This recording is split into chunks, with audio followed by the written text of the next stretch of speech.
Revivalism, often called Pocomania, is a Jamaican indigenous religion that exists in isolation. Rejected by the Christians as being too African, too spiritual, and even demonic. Also rejected by the Afrocentric practices as being too Christian or too European.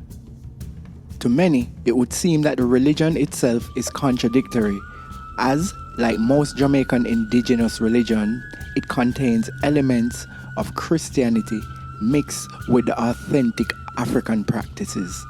Join us as we discover the stories of the revival table, the significance of the seal, and the power embedded in ritual dress and music. Now, before we get deep into the topic, I would like to give a great thank you for everybody who watched the Obia video.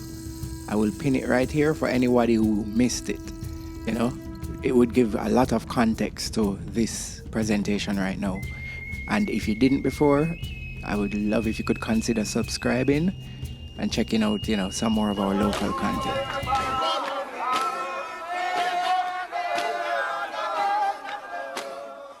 Now, before we explore the religion in depth, it's important to know the two sects that fall under the banner of revivalism. We have the 60s and we have the 61s. Now, the numbers are significant to the origination of the practice. So the 60s would have started in 1860, while a year later, 1861, the 61s would have developed. But the year of origin was not where the differences ended. 60s revival tend to lead more to the side of Christianity, with more of a focus on angelic beings and biblical spirits. 60s are now more synonymous with the term revivalism. 61 revivalism, on the other hand, had an issue with many of the Christian beliefs and practices. They also saw the need to increase the use of African practices and spirituality. As a result, a whole new religion was formed called Pocomania. To be clear though, there are more similarities than there are differences between 60 and 61s. So much to the point that in this day and age in Jamaica, the average Jamaican cannot tell them apart. Which one of y'all kicked me? I would go as far as to say that most Jamaican does not know that there are separate practices and doesn't know about the existence of 60s and 61s, but only know you have the Pocomania, who they call revivalism, interchangeably. Though used incorrectly, since they are not interchangeable and they are separate entities, it's not hard to understand why. As I said before, there are many similarities. They dress the same, or almost the same. It looks the same to us. Their practices, their African drumming and the way they sing their hymns are very similar. They have the same tables that they use, almost you could say the same rituals. So it's very hard to know the difference unless you're involved or you went to research it. It is important to note that one of the reasons that these groups are isolated is their belief in spiritual possession, which they both believe in. And it started with the origination of ancestral possession. Now we can say the Pocomania still remains deeply rooted with the Africans and still deals with ancestral possession, while the revivalism, who are leading to the Christian side, more deals with possession by the Holy Spirits or angelic beings or things of quote-unquote God. Now, let's take a look at the actual practices that are common to both groups, only varied by ingredients. Imagine stepping into a dimly lit room, the air thick with incense and anticipation. In the center, bathing with the warm glow of candles, sits a table labeled with offerings, fruits, breads, drinks, candles of various types, various colors, and other items. This, my friend, is a revival table, sacred to both Pocomania and revivalist ceremonies. The table isn't just thought of as a piece of furniture. It is a portal, a point of connection between the spiritual realm and the natural realm. What's more, There are different types of tables used for different purposes. A Thanksgiving table, as the name suggests, is set up to show gratitude to the spirits for blessings and protection. A healing table, on the other hand, is loaded with items believed to contain healing properties, intended to draw upon spiritual power to alleviate illness and suffering. The revival table in its many forms show how respectful these Jamaicans are to the spiritual realm. The seal. The seal is a consecrated space for spiritual work. In the world of revivalism, the concept of the seal holds a heavy weight, a consecrated place with spiritual powers and purposes. Imagine a circle drawn on the ground, decorated with candles, painted patterns, white cloth, and other symbolic objects. This, my friend, is the seal. A seal serves multiple purposes in a revival ceremony. It acts as a space for purification where negative energy are cleansed and prepared for spiritual work. It is also a place to invoke spirits. Spirits can be called on to witness rituals, to receive offerings, and to lend their powers to the proceedings. Furthermore, the seal can be used for protection, as it can create a spiritual barrier between those who would have wanted to harm the individual. The reverence for Mother Nature and spiritual possession. Embracing the unseen. In the heart of Pocomania and revivalism lays a deep respect for nature and all things of nature, personified in the figure of Mother Nature. She is not merely thought of as just a symbolic representation of nature, but as a powerful force, a living entity worthy of respect, reverence, and offerings. They recognize the connection that exists between all living things, acknowledging the spiritual energy that flows through the earth, the water, and the air that we breathe. Spirit possession, an important tenet to both Pocomania and Revival Zion, is another way they tap into the unseen world. During ceremonies, individuals may enter a trance-like state, their bodies believed to be vessels for spirits to communicate and interact with the physical world. In the context of revivalists, spiritual possession is not seen as frightening or demonic, but as sacred communication emerging between the spiritual and physical realm.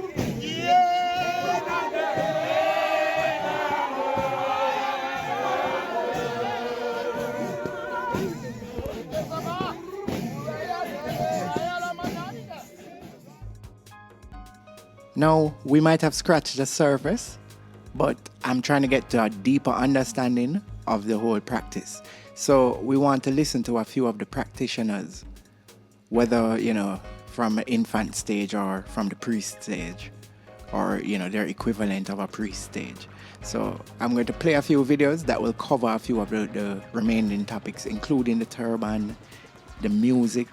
You'll see that there's a close relation from the music of Christianity to their music, even though they might choose to sing it in more of an African tone. All of that will be explained, and we'll come back. Take a quick look. Okay, this is a cassock.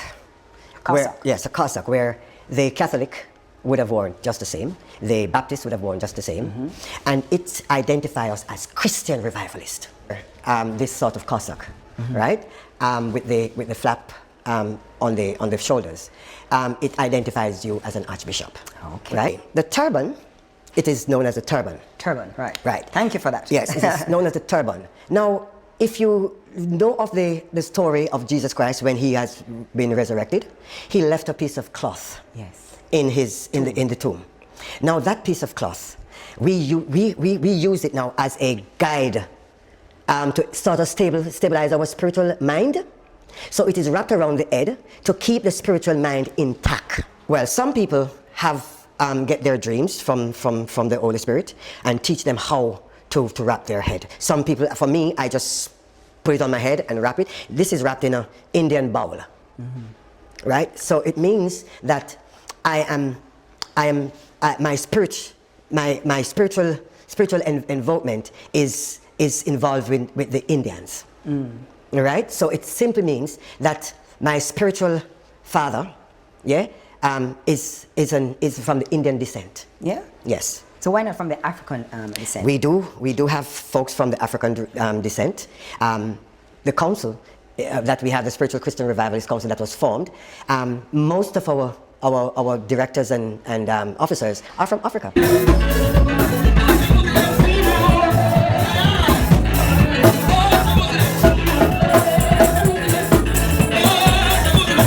We have devotions such as our praise and worship.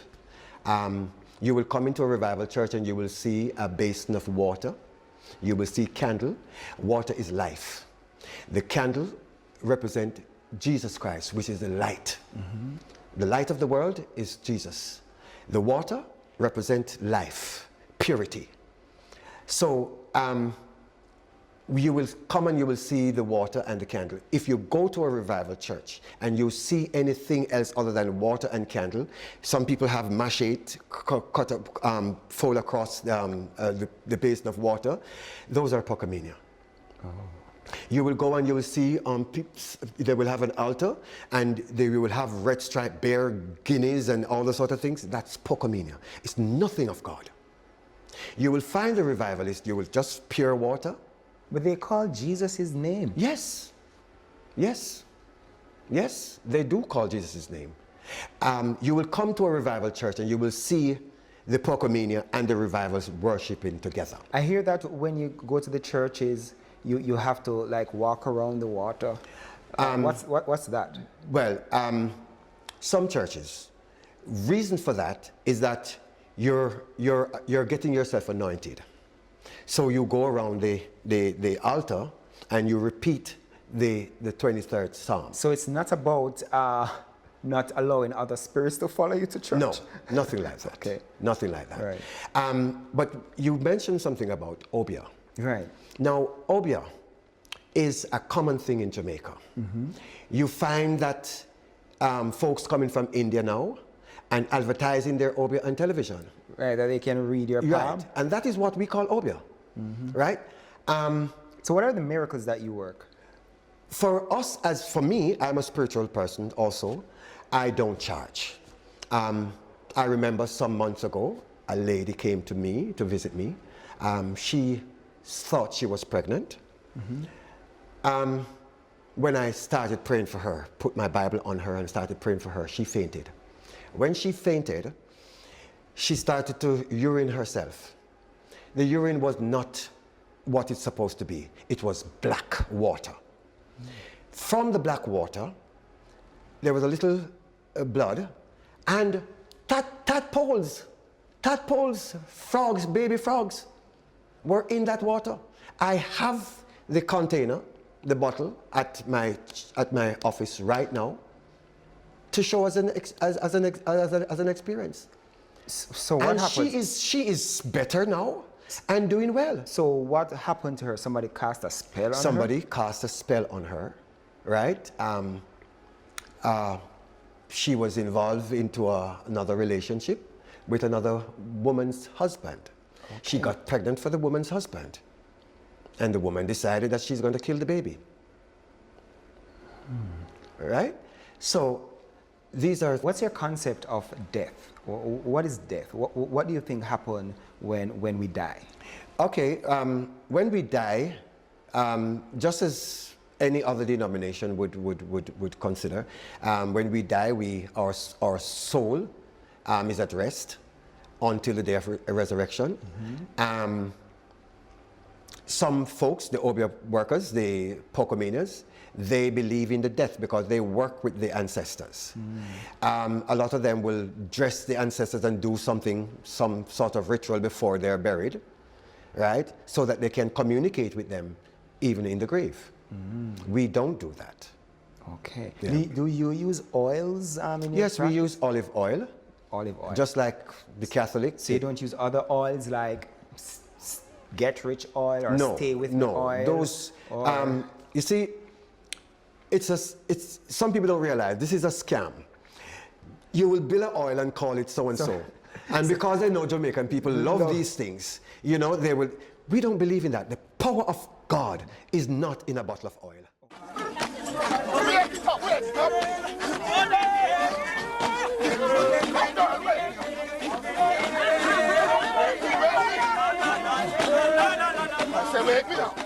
Music is very important to revivalism because music is an avenue through which spirit possession then takes place. Drums are used to induce spirit possession. And also music not only through instruments as we know them, but you can use your body as an instrument to produce music. You stamp your feet, you chant, and also you sing. And that creates a rhythmic pattern which then vibrates, and spirits or messengers are then called through those motions and sounds of the body. So music in revivalism is created by way of the body and by way of instruments used in the space. What is interesting about that is that some of the hymns that are sung not only in revival churches, but in other Christian denominations as well. Who will answer gladly saying, here am I, send me, send me. Heart that was, Jesus Christ. Who will go and work today? Who will go and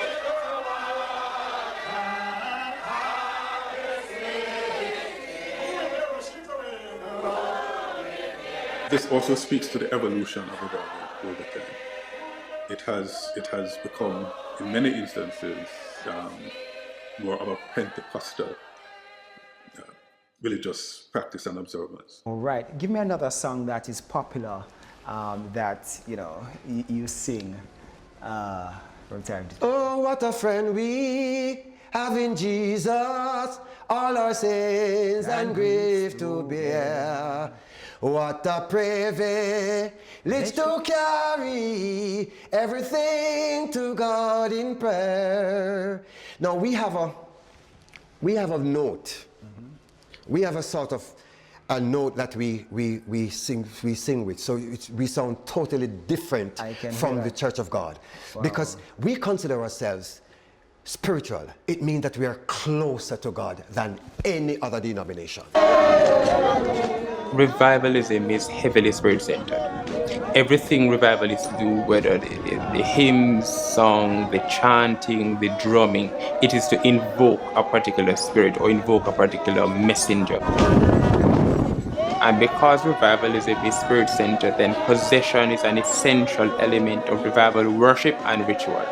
On the sugar plantations, when Africans came here, they were not allowed to practice their religion. The practicing of African religions were suppressed by law. Now, after emancipation, when you had the Great Revival and the emergence of revivalism, that allowed for former enslaved Africans, in a way, to retain their African religious practices. After slavery ended and the law was loosened on African practices, revivalism had its inception. However, the impact of years of demonization of anything to do with African ways and practices contributes greatly to the revivalists and the Pocomania practitioners being frowned upon even today. In modern days, the revivalists, more than the Pocoman, are very concerned with being understood as Christians. They would also like the other Christians to take the time out to get to understand them not as evildoers, but as people with the same faith, worshiping the same God with different practices based on their African versus European influences. Along with your church members, and have you gotten support from the government as well? Well, last year when the pandemic started, we wrote letters to the Ministry of Finance? Health and Wellness. Well, they should have a Ministry of Wealth. Yes. We wrote a letter to them telling them that we are prepared to assist in any way. Right? They did not respond. Why do you think They that had a is so? meeting. They had a meeting. The government had a meeting with the Jamaica Council of Churches before, and met with them. And I understood that they were given advice on how to take care of their people, and a lot of them were given care packages. We, as revivalists, are treated by the governments over and over as dirt on the carpet, being trodden on. They only use us when there's a time for us to be used. When Edward Seago died, I was shocked when I got a call from the Minister Bob Grange. On my cell phone, I was shocked. I couldn't believe that a minister would really have my number to call me and speak to me, asking me to assist in the activities coming up to the burial of Edward Seaga. Why do you think that is the way? Why do you think that is the case? A lot of them are ashamed to be associated with us. A lot of them are because of the stigma. They don't want to be seen with us, and they don't want to help us. But when there is a cause, they will, find means and ways to use us. What do you want to say to them now? What I can say is that, please remember, we are human. Yeah, we need to be included. Yeah, we are Christians. Yeah, we are not Obia workers. We are not cults. Yeah, we are Christians. You will find that the government will have a chaplain from every denomination except for the revivalists. And as we heard there, they're still fighting for acceptance today. Pocomania, on the other hand, seems to not be burdened by the labels, even often confused as Obia men, Obia woman. They seem to be okay with the privacy, with people fearing them. And they don't evangelize or even seek new members. It is almost like it is a religion of hand-down practices, as opposed to words, scriptures and people preaching and evangelizing. Well, approaching the end of the video, I am hoping that somebody was edified, somebody learned something. I definitely learned doing my research. We definitely plan to do more of these contexts and go more in-depth when we get more viewers, We're not trying to waste content, so we'll build up the content and we'll go more in-depth into the Pocomania, the Obia that we covered already, and all that we plan to cover. I think we might cover Rastafari next, the next Jamaican indigenous religion. People, thank you so much for watching. Please like, share if you didn't before, subscribe. Drop a comment in the comment section. If it's even just a fist up, if it's dropping, one love, a heart, just give me some support. And thanks again for watching. Bless up, one love.